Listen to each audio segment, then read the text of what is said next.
Oke, balik lagi di channel gua, di channel Ronald ya teman-teman. Salam satu aspal. Oke, ada info atau kabar gembira ya, mungkin bisa gue bilang, teruntuk tarif ojek online, yang dimana baru-baru ini Kementerian Perhubungan sudah memberikan keterangan tentang kenaikan tarif ojek online seperti itu, kawan-kawan. Jadi Direktorat Jenderal Perhubungan Darat, Kementerian Perhubungan mengeluarkan regulasi baru seputar ojek online. Regulasi itu mengatur batas tarif ojek online. Aturan itu tertuang melalui keputusan Menteri Perhubungan nomor KP 564 tahun 2022 tentang pedoman perhitungan biaya jasa penggunaan sepeda motor yang digunakan untuk kepentingan masyarakat yang dilakukan dengan aplikasi pada 4 Agustus 2022. Aturan baru ini menggantikan aturan sebelumnya, yakni KM nomor KP 348 tahun 2019. Dalam KM nomor KP 564 tahun 2022 ini, kami telah melakukan evaluasi batas tarif terbaru yang berlaku bagi ojek online. Selain itu, sistem zonasi masih berlaku 3 zonasi, kata Direktorat Jenderal Perhubungan Darat Hendro Sugiatno dalam keterangannya Senin 8 bulan 8 tahun 2022. Jadi gue juga sudah membuat rincian untuk permasalahan tarif ini ya. Jadi terbagi dalam 3 zonasi. Jadi zona pertama ini yaitu zona 1 meliputi Sumatera, Jawa, tentu tidak termasuk Jakarta, Bogor, Depok, Tangerang, Bekasi, dan untuk Bali ya. Jadi tarif lamanya besaran biaya zona 1 yakni biaya jasa batas bawah sebesar 1.850 per kilometer, biaya jasa batas atas sebesar 2.300 per kilometer, dan biaya jasa minimal dengan rentang biaya antara 7.000 dan 10.000. Jadi tarif barunya besaran biaya jasa zona 1 yakni biaya jasa batas bawah sebesar 1.850 per kilometer, biaya jasa batas atas sebesar 2.300 per kilometer, dan biaya jasa minimal dengan rentang biaya jasa antar 9.250 dan 11.500. Ini di zona 1, kawan-kawan. Dan kemudian ini zona Jakarta, atau dimana biasa gua narik wilayah Jakarta ya, masuk dalam kategori zona 2 di sini. Zona 2 meliputi Jakarta, Bogor, Depok, Tangerang, dan Bekasi. Jadi tarif lamanya besaran biaya jasa zona 2 yaitu biaya jasa batas bawah sebesar 2.000 per kilometer, biaya jasa batas atas sebesar 2.500 per kilometer, dan biaya jasa minimal dengan rentang biaya jasa antar 8.000 dan 10.000. Itu biaya jasa yang lama. Dan tarif barunya besaran biaya jasa zona 2 yaitu biaya jasa batas bawah sebesar 2.600 per kilometer, biaya jasa batas atas sebesar 2.700 per kilometer, dan sebentar kawan, dan biaya jasa minimal dengan rentang biaya jasa antara 13.000 dan 13.500. Jadi cukup lumayan ya, kenaikannya lumayan lah, istilahnya seperti itu, kawan-kawan. Nah, zona 3 meliputi Kalimantan, Sulawesi, Nusa Tenggara dan sekitarnya, Maluku, serta Papua.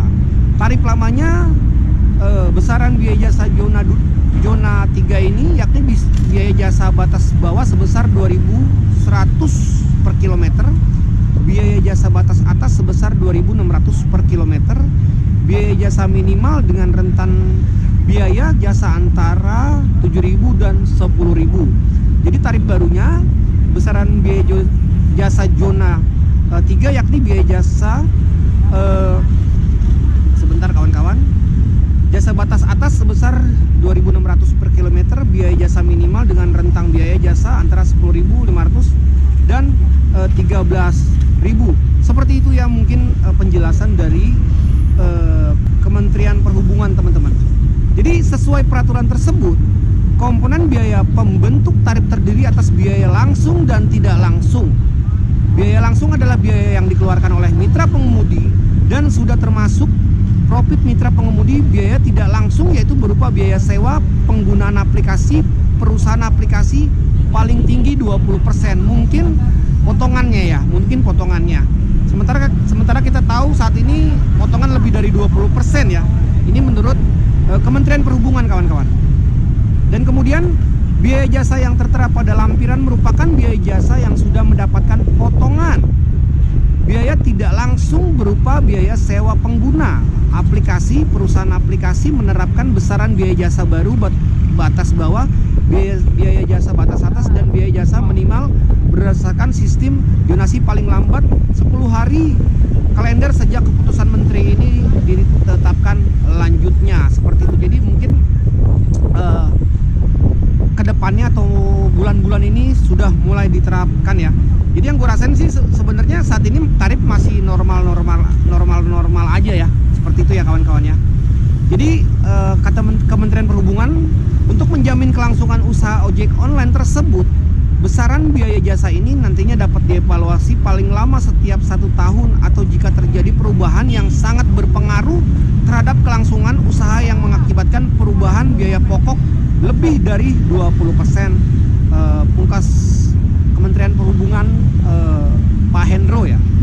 Hendro menambahkan, dengan adanya penyesuaian tarif ini, perusahaan wajib meningkatkan standar pelayanan dengan tetap memberikan jaminan terhadap aspek keamanan dan keselamatan pengguna, seperti itu.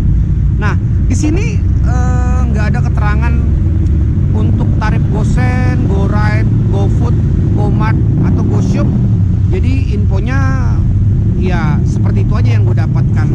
Jadi tentunya ini kita merasa senang ya. Gue termasuk gue yang selalu mengkritik tentang tarif, dan ternyata doa kita semua terkabulkan. Ini berkat teman-teman juga yang mungkin sering melakukan aksi demo, menyampaikan pendapat dengan damai, dan akhirnya didengarkan oleh Kementerian Perhubungan, seperti itu.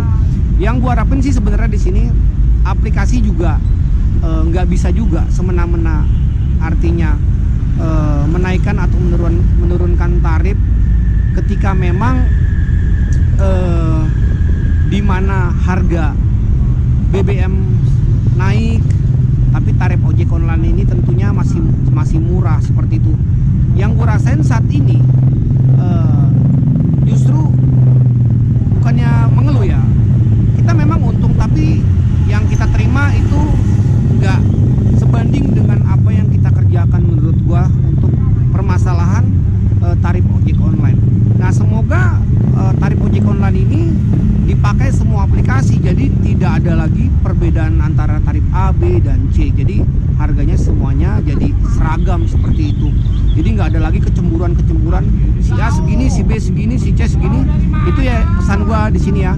Jadi terima kasih buat Kementerian Perhubungan yang sudah mengatur tarif ojek online ini. Semoga kedepannya jauh lebih baik lagi. Oke, tetap semangat, salam satu aspal.